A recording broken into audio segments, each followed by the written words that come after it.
पाकिस्तान की सबसे बड़ी अदालत के 2 सीनियर तरीन जजेस के 2 दिन में आने वाले इस्तीफे हालात में किसी बड़ी तब्दीली का पैगाम दे रहे हैं। काजी फायज ईसा के बाद नए चीफ जस्टिस ऑफ पाकिस्तान के लिए अहल जज जस्टिस एजाजुल एहसन का इस्तीफा काजी की अदालत के लिए एक नए बहरान का सबब बन सकता है। जस्टिस एजाजुल एहसन ने क्या अपने खिलाफ किसी मुमकिना रेफरेंस से डरकर इस्तीफा दिया या जजेस किसी दबाव का शिकार हैं?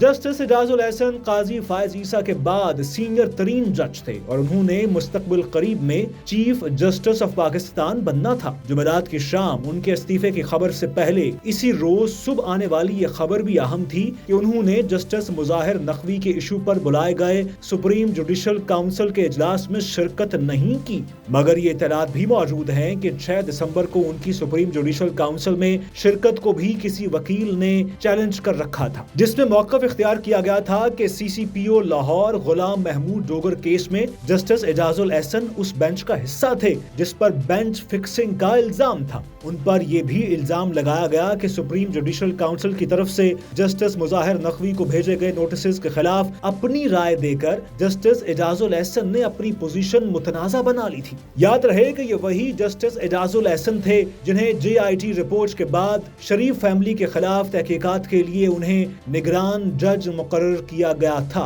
जिस पर शरीफ फैमिली ने सख्त तहफ़्फ़ुज़ात का इजहार किया था। शरीफ फैमिली ने तमाम अहम केसों में उनके खिलाफ फैसले देने पर जस्टिस एजाजुल एहसन को मुतअद्दिद बार शदीद तनकीद का निशाना भी बनाया था। जस्टिस एजाजुल एहसन ने सिविलियन के फौजी अदालतों में ट्रायल की भी मुखालिफत की थी।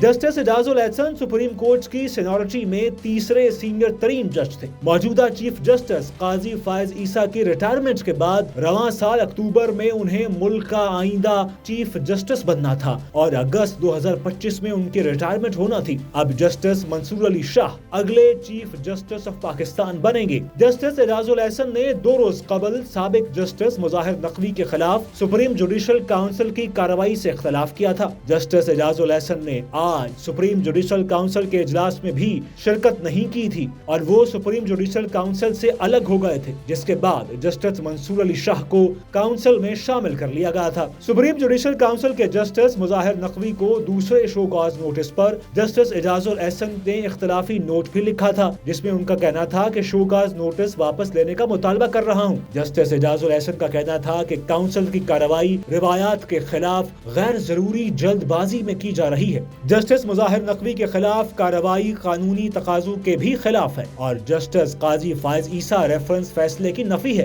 काउंसिल को अपने आईनी इख्तियारात निहायत एहतियात के साथ इस्तेमाल करने चाहिए। इंतखाबात मुलतवी होने की अफवाहें, सेक्रेटरी इलेक्शन कमीशन के इस्तीफे के बाद जजेस के मुसलसल इस्तीफे पहले से मशकूक फजा को और भी मशकूक बना रहे हैं। कानूनी हलकों का कहना है कि जस्टिस एजाजुल एहसन के खिलाफ भी मियां दाऊद एडवोकेट नामी वकील ही रेफरेंस तैयार कर रहे थे, जिन्होंने जस्टिस मुजाहिर नकवी के खिलाफ रेफरेंस दायर किया और ये वो एडवोकेट है जो इमरान खान पर वजीराबाद के करीब कातिलाना हमला करने वाले मुलजिम का भी वकील है। मगर कुछ कानूनी हलकों का ये भी कहना है कि दोनों जजेस को अपने खिलाफ इल्जामात का सामना करना चाहिए था, इस्तीफे देकर अपनी पोजीशन मशकूक नहीं बनानी चाहिए थी।